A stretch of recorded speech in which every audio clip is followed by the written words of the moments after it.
First of all, we had Ronnie Lott. He's stuck in tackling some big data problems outside, so he should be here in a minute right now. Let me move on to the other person. We have Andre Bouvier. Andre is a private investor and technology consultant. And Andre has so many kind of items to his credit. It's kind of hard to go through all of them, but let me go through some of the most important ones. You know, Andre has been, those of you who heard of the miso soup analogy, the acronym, you know what miso soup stands for, Andre? It's like Microsoft, IBM, SAP, and Oracle. So Andre has been an executive of 3 of those 4 companies. And apart from that, he's also been the founder of, he was the founder of Tahoe, and somewhere in between, he was also the president of the SAS Institute. So we've got Andre on the line as well. Then lastly, we have Ravi Kalakota, managing director from Alvarez and Marcel, and the former CIO of Marsh & McLellan, and also the best-selling author about 10 business books, which you may have read. One of them is called Electronic Commerce, and there's a big, long list of things he's written. But most recently, he's on the faculty of the International Institute of Analytics. So, and Ronnie, again, will be joining us in a little while. Let me just give you a brief background of Ronnie for those who have not heard of him. I'm sure there will be just a few people who may not have heard of him. Ronnie is the co-founder of HRJ Capital, a managing member of Slot Auto Ventures, and something in his background is that he's also played safety for the San Francisco 49ers, guys. And incidentally, he was also in the Pro Football Hall of Fame in the year 2000. So what we've got here, folks, is we have this league of extraordinary gentlemen. Each one of them has done multiple things in their lives, be it in business, in sports, or for different areas. And we got all of them together here specifically to talk about big data. And big data is kind of the basis of a lot of discussion right now. So if you guys recall this or you might have seen some of the material in the press lately, back in last month at the Davos event, there was a discussion around big data. And during that discussion, one of the things that came up was that big data was a new class of economic asset, just like gold or currency. And in fact, we could have titled this webinar, "Gold is the answer, what is the question?" And I'm sure we would have had a kind of a similar response to people coming in right now. But anyway, the point I'm trying to make is everyone has seen, or a lot of us have seen, the McKinsey report, which I've got a couple of extracts here on right now. And there are a lot of applications for big data out there. And some of them, there are so many of them that we've got to figure out how to narrow it down and figure out what are going to be the most pertinent to the business that we're talking about right now. But first, let's do a quick sort of background on SAMA and data analytics from SAMA. So for all of those who don't know SAMA, we've been doing data for a very long time, even right for the last 15 years. A lot of it has been in the enterprise data warehouse space. And in fact, we were doing data before data was cool. We would, like, before a lot of people were talking about data, we were doing it for many years before that. And what SAMA represents in terms of the next generation of data and analytics is a unique combination of the ability to get structured data, syndicated data, and unstructured data to gain insights into what we're doing. So on the one hand, we have millions of hours of work done on the enterprise data warehouse. We have the ability to incorporate structured, unstructured, semi-structured data. And we're probably the only company of its size who can combine the old world with the new world. So with that kind of brief background, let's go straight to questions from the audience, questions for our panel here. So the first question is going to go to Andre, and the question is for you, Andre, is what are the most compelling business opportunities that can be addressed through big data, in your opinion?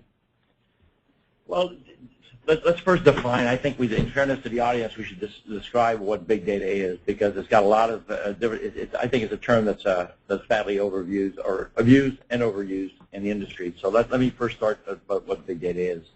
So the world that we live in now today, to me, when I look at big data, it's machine-generated data coming from either, things like road sensors, things like intelligent RFID tags, and all the way, and it includes obviously things like social media. So you're talking about a deluge of a lot of data. So hence, I think the fair description of calling it big data. But where it's very, very different than the world that I've previously lived in, which is where we tackle structured data. Structured data is indexed, it's very well organized, and it typically is generated from inside operational systems such as your ERP system. So it's very well structured. You well know that 80% or plus of that data is valuable, and so therefore you tend to guard it carefully, and when you mine it, there's a very good chance of finding a nugget of gold in there. Okay, very different than big data, where you're not particularly sure. There's a nugget in there, but you don't know where it's buried within a large pile of data. Okay, and so every industry will benefit from it, especially any industry that deals with the consumer. As we all know, 70% of the U.S. GDP is driven by the consumer. Right. And so if I'm a product manager at Procter & Gamble, I want to hear real time what's being said on social medias like Twitter, Facebook, what's being said about my product. And so I can react quickly in regards to what do I need to do to be proactive to drive either sales up or down, or even tackle a problem about somebody saying something bad about my product. Right. But I want to even go deeper. Is it? And then once I know I have an issue, is it a cultural issue? Is it a subset of the population that comes from a different ethnic background that has a problem with my product? Is it a different geography? Is it a pricing? Is it something actually that could be malice that can trace it back to a competitor who may have blogged about my product? So it's very, very different than what we traditionally dealt with in the structure world, and there's a lot more of that data. And so anybody today that stands up and says, we've got an end-to-end solution and we know how to tackle that, I think is wrong. Now, there are some firms, and clearly if I'm sitting here today representing Sama on this seminar, it's because I believe that they've already started and they're already building a solution. But neither Sama doesn't have the entire solution, and neither does anyone else in the industry have a solution. But at least they've recognized what the problem is, they've started, they put a framework together, and they've already put together some products. Yeah, in fact, the gold analogy is pretty appropriate. I think we talk about data as being a currency of the future or gold of the future. We've got, so it's kind of appropriate to be in San Francisco country with the 49ers talking about gold. So talking about the 49ers and talking about tackling some traffic problems here, Ronnie Lott has just entered into the room. Ronnie, say hi to everybody. Hello. And Ronnie's going to tell us a little bit about his perspectives. Ronnie, the question that you're talking about here is, what do you think are the most compelling business opportunities that can be addressed with big data? I mean, now, you've been on business, you've been in sports for a long time, so you have a very different perspective than us business folks. So what do you think, Ronnie? No, it's really interesting and just fascinating listening to everyone talk about it. I think what's amazing to me is that when you start talking about data and understanding it and how it works and how it can make you smarter, I think one of the challenges, though, is that here we're talking about helmets. And when we're talking about helmets, especially given the fact that now we're seeing more concussions in the game of sport, in all sports. And now, what do you do with that data, and how do you analyze that data? And I know for myself and John Madden, we've spent a lot of time here recently trying to get the NFL and encouraging them to understand how data plays a role in not only protecting the game, but also helping the game. And now you're talking about analyzing helmets. And when you think about helmets, helmets have evolved over years. Right. When you talk about how they've evolved over years, now we're going into this new age of understanding how to not only analyze what the data says after having a concussion, but more importantly, to be able to protect yourself in a way where now that person looks at himself and says, I got the right helmet, and this helmet is right for me because I know that my head could be susceptible to certain injuries. So I think data is not only going to be a big factor for fantasy sports, because we know the fantasy sports, which all of us play, is a very valuable concept in understanding big data, but I think also at the same time, it's going to be very, very practical to keeping people safe and keeping them healthy and keeping them on the field. And I think that when you just talk about that subject matter, the NFL will tell you, we have all this data, we don't know what to do with it. There you go. You got to look for the gold. And by the way, we're looking for solutions. Right. By the way, we're looking for ways to analyze it and to make so it can make sense to us as we make better equipment for our athletes. Absolutely, absolutely. And tying it back to sports is kind of ironic because I was in England recently meeting with McLaren. And so we're talking about licensing some of their technology. And so now it's applying real-time analytics to the data. And so I was asking the guys, and I was asked by a large pharmaceutical company, which we'll leave nameless at this point, but asked me to go look at the technology because they want to bring it in for supply chain optimization. So I was trying to recap and say, okay, what's this got to do with I'm a car nut? I said, but I don't drive there, I drive Italian. I just say, okay, why are they sending me to go look at a British car company and what's in that thing? It was unbelievable what they did with that technology. So what they do is McLaren monitors temperature of the tires, pressure, fuel consumption, and so on. Then they can't do that on the competitor's car. They do it for their car, but then they track the competitor's car. They pretty much know the data is somewhat similar in there. They track it, and then they tell the driver, stop being a hot dog. You're 3 laps ahead. Don't burn more fuel. Don't wear out the tires. Just stay calm. You're ahead of the guy. As he starts getting up to you, we'll tell you when to accelerate. But right now, by staying at this pace, you don't have to come in for a tire change and more fuel, and you'll outrun the guy.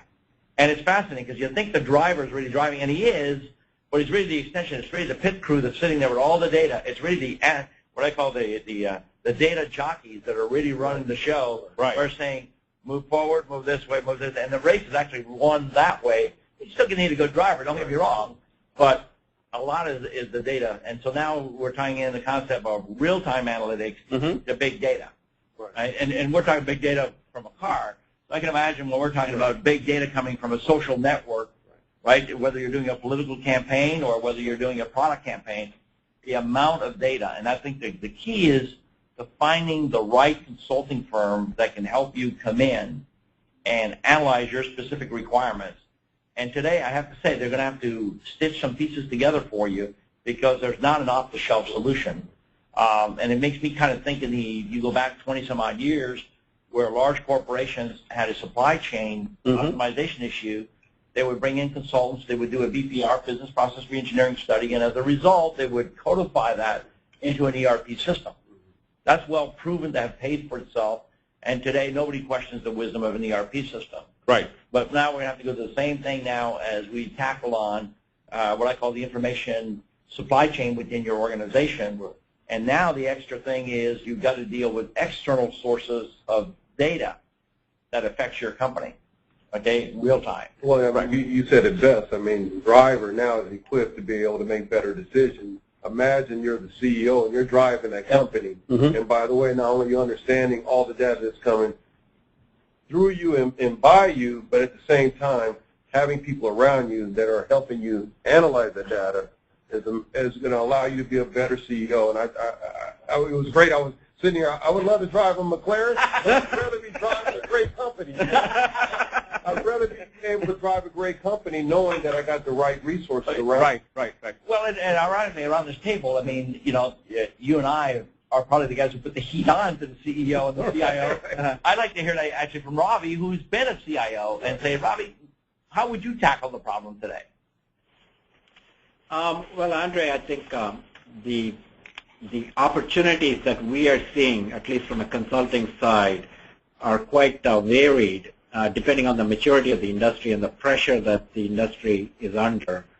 The consumer industry is where we are seeing the most action right now. So if you look at travel, heavy users of big data. Because the industry just is drowning in data, whether it be hotels, whether it be airline rest systems, the pricing changes by the second in these industries. So they are correlating where people are traveling to, how much are people willing to pay. So they're monitoring an astounding number of data points to figure out how to come up with different variations and combinations. So that's one area where we're seeing tremendous opportunity, where new techniques are being built. The other area where we are seeing a lot of action right now is in the e-commerce side with the web portals, really. Everybody's familiar with what LinkedIn is doing or Facebook is doing. Obviously, Amazon is sort of the benchmark that's out there. But what most people don't understand is companies like Target, companies like Macy's. These guys are extraordinarily very, very complex users of big data. I mean, they're tracking 60, 70 million customers, and they're tracking them across multiple channels, channels that the clients are interacting with. I can tell you there is one retailer that we are doing a pilot for who's able to monitor you when you walk into the retail establishment. They know exactly which aisle you're in and what product line you might be looking at that point, so that they can send you an SMS message with a coupon. So the ability, really, as you were talking, what has changed? What has changed is we are able to capture data from sensors in a way we've never done before. The way we are able to analyze the data in real time that we have never been able to do before, and then we are able to do these mashups where we're able to actually drive decision making in a way we've never done before. And it's the combination of all these things coming together that I think is creating a slew of new opportunities that's just frankly extremely exciting. And like they say, we're only in the first inning of a multi-inning game. So that's really what we're seeing in the marketplace. No, I think that's great. I think we've come a long way from trying to correlate people who buy diapers and beer at the same time, which was seemed like 100 years ago, right? This is like machine data, large volumes of it. Now, I think one of the questions we would ask for all of us is, how do you make money off of this? Or how is that, are those ways of making money obvious? Would anyone care to respond to that about?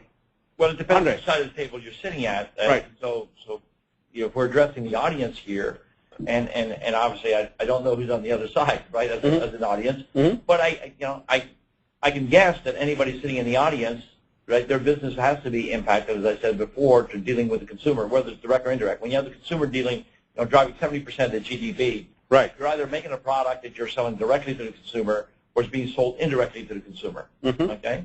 So, but ultimately, it all goes down to the consumer. So if you look at that and you say, what is it I need to do?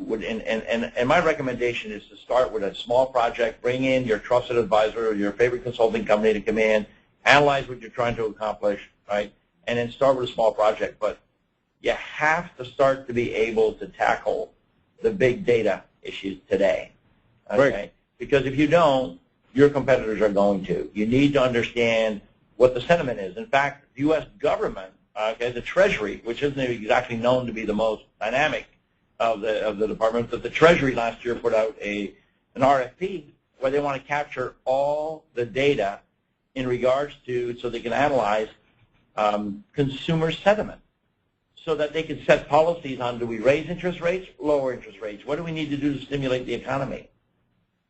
So, I mean, so you can imagine how much data we're talking about. It's enough data to keep EMC and NetApp happy for the rest of their life, right? Just storing the stuff, never mind making sense of it. So there's so much demand for trying to make it. And again, the key, though, and maybe it's we talked about that, and I'm not sure that's the best analogy, but in the structured world that I lived in, where I come from, you had so much intelligence about where the data was. I compare it to mining for gold underground, where you know exactly where the vein is, the size of the vein. You set the crew down, you mine your hole, you set the crew, and you got a good chance that when you mine that vein, you're going to have a high level of nuggets coming out of this thing. Big data, unfortunately, because of the lack of tools, it's like, here it is. It's out there in the cornfields, guys, and you say, okay, so you mean I got to do open pit mining, sift through all this material to try to find that golden nugget. And unfortunately, that's probably a good analogy. So you say, well, okay, but I don't think it's good for the ecology to go out there and just strip all the mine, mine all the farms. So how can we find that data? What's relevant and what? So big data, I think the first key is there's no doubt you got to be able to store it all, and I know we can do that. The second part is how do we sift through it very, very quickly and figure out what do we throw away? What do we keep? Right, and what do we keep? And why are we keeping it? And then being able to extract the value. And obviously I'm somewhat biased because I look at some of the products that Sama's already put together and some of the methodology that you put together to do that. You're already, a company like Sama is already out there, right, to their respective customers and trying to get them down that path. So, and for the sake of the customer sitting on the phone today at the end of this WebEx, hopefully or webinar, I hope that they've got their own trusted advisor, and if not, I would encourage them to call Sama. Right, right. Now, Ronnie, you understand competitive advantage more than anybody, better than anybody else, or as good as anybody else, whether it's in sports, whether it's in business. What do you think about early adopters gaining some kind of a competitive advantage when it comes to with big data? Well, when you think about it, that's what the 49ers did. I mean, when you talk about the 49ers this year, their competitive advantage was Jim Harbaugh being able to come in right away and recognize their strengths. And he recognized those strengths by being able to analyze his team. Well, the same applies to what we're trying to do today, and that is getting people to understand that early on, if you want to be an early adopter, you have to be able to have a competitive advantage and understanding what are you great at. I mean, not good, but what are you great at? Know your strengths. And knowing your strengths. And I think one of the challenges for all of us sometimes is really understanding what our strengths are. The only way that you can analyze that sometimes is being able to look at your team and say, okay, what is it that we're really great at? Mm-hmm. Well, I mean, the Giants will tell you what they're great at was having a chance to win in the fourth quarter. Yep. I mean, yes, they had a great quarterback, but they had a chance to win in the fourth quarter. Well, a lot of people, when they look at that team, they look at the team and they forget about the talent. And they forget about what the defense does in the fourth quarter. And really, it's not just the quarterback. It's the defense being able to apply pressure and get the ball to Eli more times. Right. So, again, there's some strengths there that a lot of us don't want to really recognize, but they're strengths. And I think that when you talk about this business and being an early adopter, the main thing is understanding what you're all about and who you are. And I think that if you can get there quickly and be able to identify that and then dig into it and be committed to it. The hard part is being committed. And to me, I think that's the challenge for all of us is that it's just like being married. It's being committed. It's a process. You got to commit to the process. You got to dive deep into it. And the reason you got to dive deep into it is because you know that there are all these fundamentals that you got to work on each and every day. That's what a great team does. Yep. That's what a great business does. And anytime you see a great early adopter, that's when that person understands that he's got to be committed to the cause. Great, great. And I've got about 117 people on the call here, and each of them asking a bunch of questions. But let's just go through some of the questions on my side. And one question for you, Andre, is have you seen any interesting companies lately who are doing good work on this stuff? And I'd like to ask the panelists for that opinion too. Funny enough, I mean, you can go through the whole spectrum of the food chain, but there's actually a small company here in the Valley, and I won't name it. It's partly funded, but it's kind of interesting. It makes an intelligent RFID tag, and it's strictly for the food industry. And I said, my gosh, how big can that be? So they walked me through how much spoilage is written off every year. The food gets to the store. Oh, yeah. It's a huge and the store thinks that it's good for 7 days, and it actually is only good for 2 days. And I said, well, okay, walk me through the scenario. And they said, well, a lot of the food that is being shipped by trucks, he said if it's on one side of the truck, depending on what time of day the truck is driving and where the angle of the sun is, that side of the truck can actually get warmer than the other side of the truck. So though you think that the whole batch is safe, it may not be. So now they put intelligent RFID tags on every pallet. And as the truck is driving, they can monitor the temperature of the food and whether it's within specs. And it actually can then, the wholesaler can actually make a decision, says you're never going to make the Sacramento, okay, with that food being respecting the 7 days. So you're going to unload half of the load, which is on the left side of the truck. When you're in San Francisco, I've already set it up at a discount. I'm selling it to another wholesaler for this price. And the other one is, and then a byproduct, he says, okay, well, that sounds interesting. And they say, oh, yeah, but a byproduct is a very large insurance company that actually insures the produce. Right. Now says, with this, we know who to back charge when there's back product delivered. And yet says, okay, we're not paying that claim because it was the trucking company who said that they committed to delivering the product and keeping it at such temperature and humidity, didn't deliver. And by the way, that goes over to vaccines, which I didn't realize that vaccines are very subtle, and vaccines you can't tell. If you ship a vaccine and for a very little amount of time that it's taken out of the wrong temperature and you administer it to a person, you can kill that person. And so therefore that becomes very important to track the vaccine to make sure that it never leaves the scope of the temperature that it was supposed to be shipped in. Wow. So, I mean, it just goes on and on and on, and it just starts with a small RFID tag. But you got to build the whole food chain. So how do you can imagine how many tags per pallet, per truck every day. So you got to be able to assimilate that, right? And then figure out, okay, what's it telling me? What's the data telling me? By carrier, by food type, and then transferring all that information to the shipper, the insurance company, the guy who's wholesaling it, the guy who's receiving it. So that's just one example. I mean, you go on and on and on about, and so that builds infrastructure guys. So you need guys like Cloudera.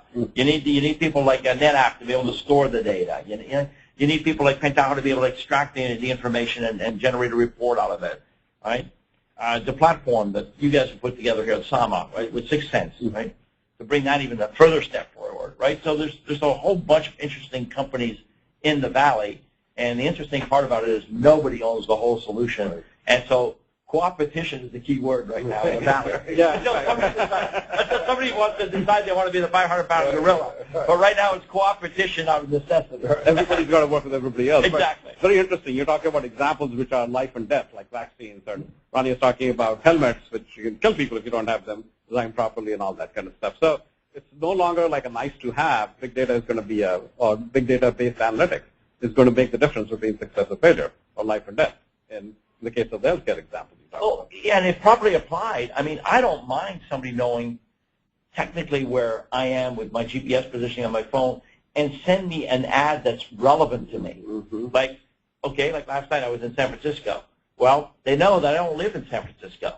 So if I'm in San Francisco and it's dinner time, I probably want to eat. Okay, well, there's Andre like Chinese food. Well, why not say, hey, Andre, notice you're in San Francisco again. Welcome back. By the way, here's a coupon for 10% if you want to eat at XYZ Chinese food, which, by the way, happens to be 300 yards from you. And if you want to, just press accept. We'll make a reservation for you. And then you walk into the restaurant and say, here I am. Right.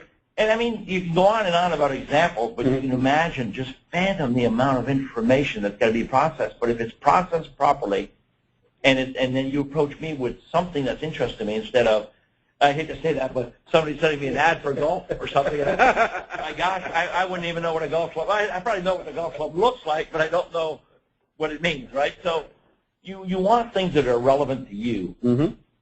And so, Ronnie, what you associate with a lot of big data or technology companies lately, and what do you think? What have you seen? It's interesting because on one hand we're talking about Facebook and we're talking about some of the big organizations that are out there that have a ton of data, and on the other side, I was thinking of a company that's polar opposite, and it's relevant to what Andre was saying, and it's relevant from the standpoint that when you think of Path is an organization that was started with the idea of not having everybody in your community be in your community. It's having a select few. Right. So now Path is an organization that allows me and my mom, my dad, my wife connect, but to keep our community small. And so all the data that's being shared amongst us is a little bit different.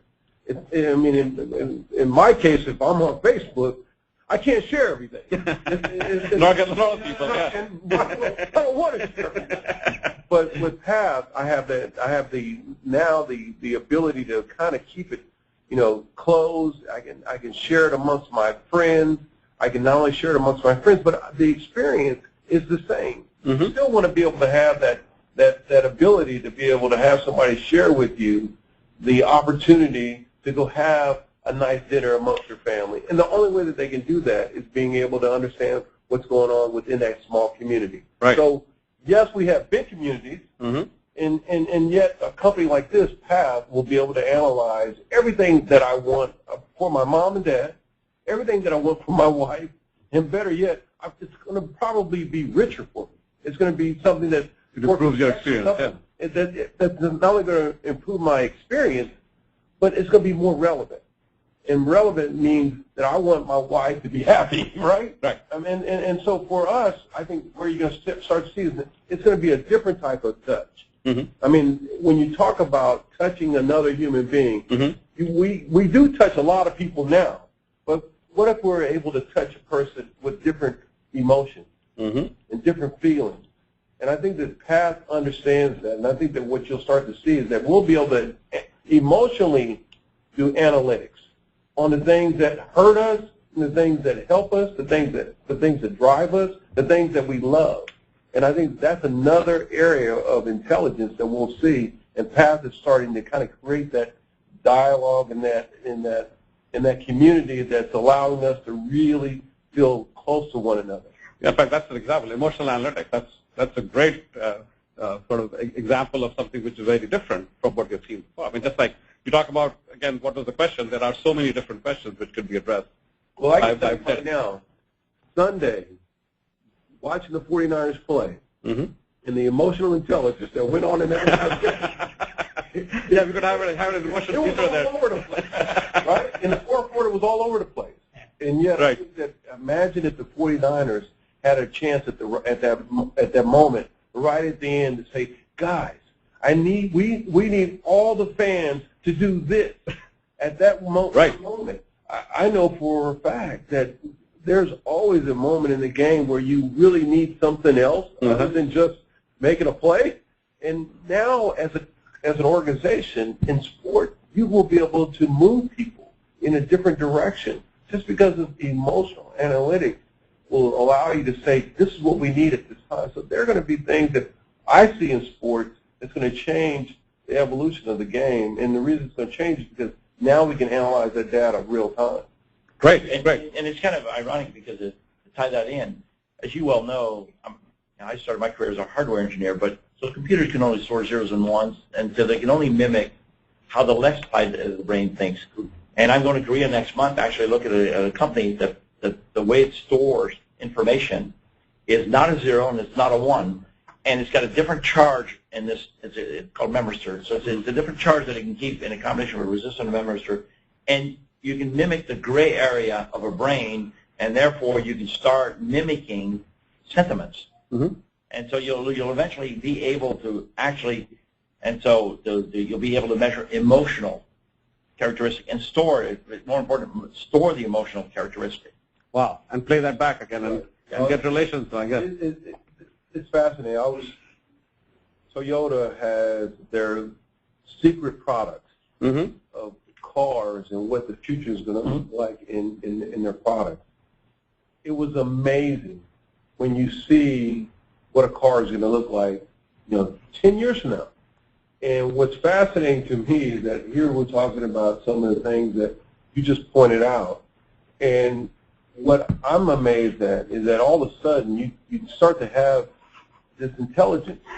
And this intelligence that I saw a Toyota car, I dropped the car off. And when I dropped my car off, it went and parked itself. Can you imagine? All right. I mean, this was unbelievable. And then when you come out of the store, the car comes and pulls up at the right place. In the car. I mean, but again, what it does and what it's allowing us to do is it's allowing our brain to think different, and it's allowing the computer to be able to play in a more intelligent role. With all of that being said, we're going to have incredible experiences as we move forward. But that was just an example that I saw 2 days ago at a Toyota event that just blew me away. And I know now you start thinking of the data of, okay, now my car is parked where? Why is it parked here? Why did they? I mean, so all of a sudden, before you know it, now that store that knows that I just dropped my car off, will it fill up my gas tank for me? What will it do for me? So I mean, it'll start analyzing and say, okay, how long did Ronnie have to wait for the car? So therefore, Ronnie lose patience. Therefore, will Ronnie come back and shop it? Right. That's all that gets covered. Now, we've got a whole bunch of questions coming in from the audience. I'm going to paraphrase one of them, and they say, and I'm going to put this one to Ravi. The question is, executives in my company have been making decisions based on gut instinct for the last 20 years. And what can we tell them about big data? And I guess the question for you, Ravi, is what are you advising your clients about using big data to make? Basically, what we are moving towards is moving away from gut instinct to fact-based, I would say, decision-making. We are seeing decision-making not even at the executive level, but at the consumer level. The way consumers make decisions, I think, is fundamentally changing. Kind of what Andre raised and what Ronnie alluded to. Ronnie's example of the fan energy or capturing the fan energy at a creep moment in sport is exactly what you see in a retail setting. You want to be able to influence that consumer at the point of contact by using the social data, the mobile data, the local data. You want to be able to capture these multiple things and feed them into that point of contact. And that's really what it boils down to. So whether it be you're influencing people at the point of selling, marketing, whether you're tracking product, it's all about fact-based business processes or fact-driven business processes. Ultimately, when you look back at any business, what are we looking at? We're looking at business processes and how to improve business processes to enable an objective. And the objective could be marketing, HR, supply chain, IT, finance, depending on which type of business process you're looking at. So there are a variety of things to think about. So our clients, what they're struggling with is how they understand the power of this thing. But what they're struggling with is really how to get started. How not to get overwhelmed, how to think of a small proof of concept so that they can get going to attack these things. So marketing is where we are seeing the most action right now, marketing and sales. And mobility is really what's causing a lot of this thing. Because if you think about the iPhone is both a generator of data as well as a consumer of data. It's really amazing that the consumer is both the producer of the data as well as the consumer of the data. So we are seeing a whole paradigm shift taking place in the marketplace. And our clients are trying to figure out how to take advantage of this shift in the market. So how do you talk to people who've been making decisions for the last many years on just gut instinct? How do you convince them that, hey, you got to think about data now instead of your visceral instinct? Well, I think the customers are already shifting. If you look at the transition from ERP to business intelligence, from business intelligence to predictive analytics, and now we're looking at predictive analytics square or predictive analytics version 2, where you're able to take tremendous amount of information and automate the analytics. It's what we call a closed loop or a feedback loop that is fully closed, where you're able to not just get the insight, but you're able to act on the insight. So you're able to close the loop finally. The trajectory in the market is definitely moving away from gut instinct. So I think that the customers are ready. The customers are more than ready. I was just going to add that, I mean, if you just take the Moneyball concept and you take what people have done in the game of baseball and you look at the gut instinct of picking someone. I mean, imagine that around the table, which we do every day in our HR departments, and looking at analyzing, and we would want to make better decisions about the people that we're hiring. Right. And you would then say, okay, well, how do we play Moneyball? And to understand that how we can make better judgment on the people, and we don't want to use our gut. And I think that you're going to start to see more and more people move in that direction, because what we do want to understand is we want to be able to feel comfortable. And when I watch Billy Beane, I would imagine that there are always those moments where he goes, is there something wrong? Did I do the right thing? Yeah. Did I do the right thing? Yeah. And yet you got to go back to what you believe in. And the belief is that I got to have more facts in front of me. And I think that he would say that not only do I need to have more facts, but it starts with data. It starts with understanding the data and how the data makes me be able to be smarter with my decisions. And I think that alone is really driving a lot of our decisions, and will continue. I mean, if all great quarterbacks don't do it by gut. Yeah, they have a lot of data. Not only do they have a lot of data, but imagine the hours and hours of information of understanding what it's like to be an expert. And so you eventually get there being an expert, but it's because of all the hours of exercise that you put into making that decision. And it becomes somewhat of a fact-based opportunity. And I think that we, as CEOs, which sometimes as a CEO, you've only been in the seat for a very short time, and yet you got to act like you've been in the seat for a long time. Well, if you want to act like you've been in the seat for a long time, you better have enough facts around you to be able to understand how to make a better decision. So I think you're going to start seeing more and more people leaning in that direction and almost pushing the world in that direction about a lot of issues, about just our relationships and about the people we hang out with. Yeah, in fact, just to maintain competitive advantage, you don't have a choice. But to start taking data into account when making a decision. Well, and then taking that data, though, and using it within a predictive analytics model. So as a good example, right, I've worked in about the entire spectrum of this thing, right? So being executive at Cognos, where we did reporting and analysis, but keyword analysis, not analytics, okay? And then companies like Sagent, where we did ETL, right? Or Oracle or IBM, where we did data warehousing. But the most thrilling job I've ever had was when I was president of SAS, because why SAS focuses on one thing, predictive analytics, where you take the emotion out. So what does a product like Cognos offers you? The ability to put together a nice dashboard, right? But then as a human being, I'm being asked to say, well, based on where the dots have been for the last 3 years, you as a human being with all your biases, you put that next dot. But now I'm doing this on gut feel. There's no mathematical model behind it, okay? And that's why predictive analytics is much more important, because it's based on mathematics, right? And it's based on the fact that it's a model that's been proven, and it takes all the human emotion out of it. And those decisions are usually made a lot better. And I mean, if you go look, I mean, SAS Institute last year did $2.7 billion, which is more collectively than Cognos and Business Objects or IBM ever put together. Right. Why? Because customers recognize that the value of seeing what's coming up ahead through the windshield is a lot more important than looking through your rearview mirror. Okay? And ironically, using a car analogy, what does the car industry do?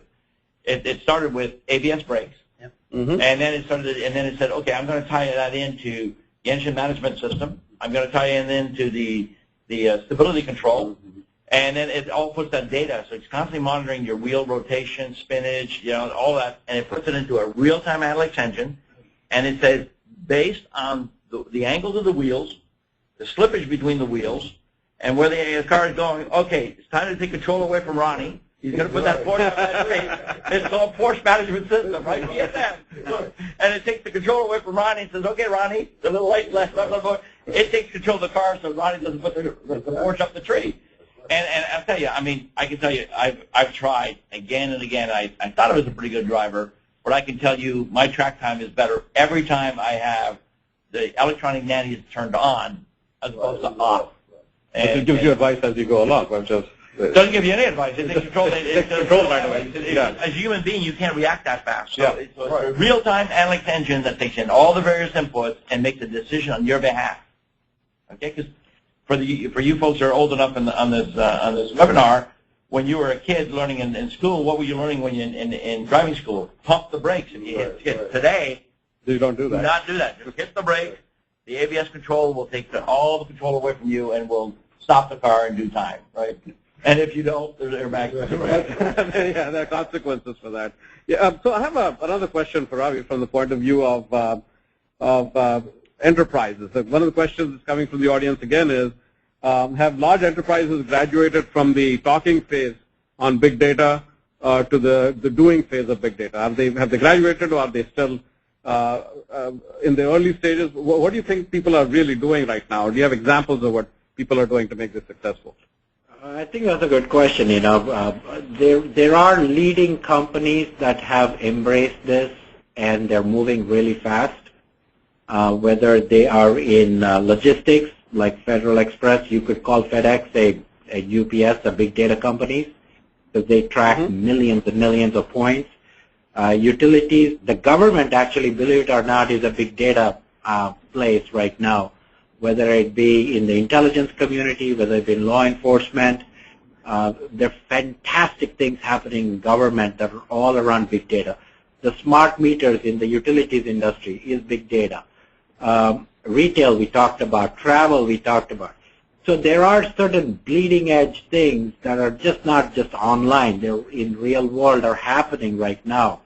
Now what to Andre's point, some companies will not make this shift and they will disappear because you are looking at a restructuring of the firm to be able to handle this volume of data, the business processes that need to be in place to make all this happen, whether it be data management, whether it be collection, whether it be integration of data, data management, the insight generation, and the action. The whole chain has to change. And some companies will not be making this journey, and they will go under. So the point is, we have lots and lots of examples that we can share where the journey, people are already taking this journey. The challenge is, how do you can't solve this in one shot. I mean, FedEx was not created one day. Amazon, for that matter, was not, it took 15 years to get there. So how do you do it in a systematic way? And that's where most companies, the senior leadership needs to wake up. It's not just going to be the guy handling data at the lower end, but more leadership needs to step up and say, so the point is, there needs to be a vision and a direction that pulls all this stuff together. There needs to be a focal point of how you make it happen. And so we go into some companies, we see that vision. I would say 60-70% of the time, most companies don't have the vision, and that's what separates the winners from the losers, really. Yeah, I was just going to add that, think of Lehman Brothers. Mm-hmm. These guys run Lehman Brothers. Think about that. Uh-huh. Think about if they had done a stress test. Mm-hmm. Where would they be? And think of and so for me, when you think of the world, and if you apply what we're talking about today, there are companies that would be healthier. Mm-hmm. There are companies that would have survived, and so a lot of it is it's foreign when you have to put yourself in a position where you feel like you're not in control of the car. Mm-hmm. Right? And that's a dangerous situation to be in. Yeah. And so I think one of the challenges is going to be, how do you allow yourself to be curious enough to better yourself? I mean, as an athlete, Bill Walsh would always say, well, I want excellence. And then he would take us out on the field, and we would have to practice it. Mm-hmm. But the only way you can practice who they are and what they are, but I would imagine that once you understand that this is going to help you make better decisions, why would you? About manufacturing. So we go back in the manufacturing sector where people decided that says, we can't continue to do it this way. Most operation and with the outside world, and tell me how I should retool, right? And how should I retool this thing? Because I know that I'm too biased. I'm too close to the job. I'm in it every day, and I'm too, you're set in your ways, right?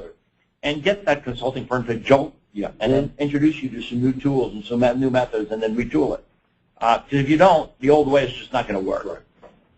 Well, that's great. In fact, that's sort of a good segue into another question which is coming from the audience, which is the McKinsey report talks about huge requirement for data professionals in the future. And so the question is, can the army we have in enterprises be retrained to meet these requirements, or do we need another army? I don't think you need another army. You can't you can't train them fast enough. Okay, so but I do think that let's put it this way: if I was to advise my kids, that's where I tell them to go and specialize in. I think this is going to be something. When I was around, when I was at SAS, I mean, there's 1 million professionals around the world, independent consultants that make their living around SAS alone. Never mind, right? And continue to do very well.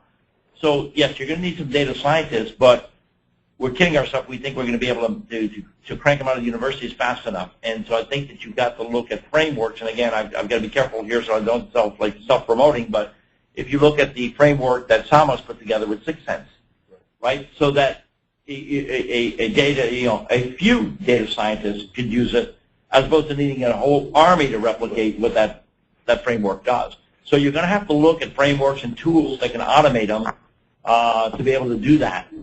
If you don't, the universities aren't going to crank them out fast enough, and B, you're going to get into a business contest in regards to paying them, and that's not where you want to be. Great. I think we have several more questions coming in from the audience, but we are kind of running out of time. Are there any concluding remarks which you folks would like to make? Ronnie, in terms of what should people take away from this conversation in terms of like what do we do Monday morning? Well, I would imagine that what I would take away from it is a call to action. Right. And the call to action is don't stand on the sideline. And if you're going to better yourself, how do you better yourself? How do you have self-awareness? How do you have self-examination? And I think one of the challenges in life is when it's uncomfortable, you know, the unexpected in life. And I think what's happening right now is that where we're headed with Sama and what we're trying to do is get people to understand that it's okay to be uncomfortable. We're here to help you. We're here to solve the issues for you. And here's some of the issues that we can provide for you. And here's some of the things that we can help you solve as we're moving forward. Being in that area of your life where now it's the unexpected, it's hard for a lot of people, but at the same time, it's exciting. And to me, I would imagine that people that are on the webinar, I mean, you got to be feeling really great about what you've heard. I mean, here's some great examples of what you can do right away to start getting people to move and calling people to action. And to me, that's why I'm excited when I'm walking out here, because I know how to drive my car now. Right? And you know how to be fit for that too. And better yet, I'm going to be a better CEO. You know, I'm going to be a better CEO because I'm going to have better opportunities to make better decisions for myself. So. Well, thank you, Ronnie. Ravi, any closing comments you'd like to make before we close up? Yeah, I think you know, this is an unstoppable trend. This is for real. So the question is, you know, what baby steps do you take to get there? And the other point I would make is people who don't embrace this will die. Companies, that is. And I'm pretty sure that this is a game-changing trend that way. Data, the other point I want to make is data is going to double every single year, whether we like it or not. And the challenges of managing data are pretty complex. So issues of data quality, data integrity, so big data is really like the top of the iceberg, you know, but there's a whole bunch of stuff underneath the iceberg with the blocking and tackling that needs to be handled.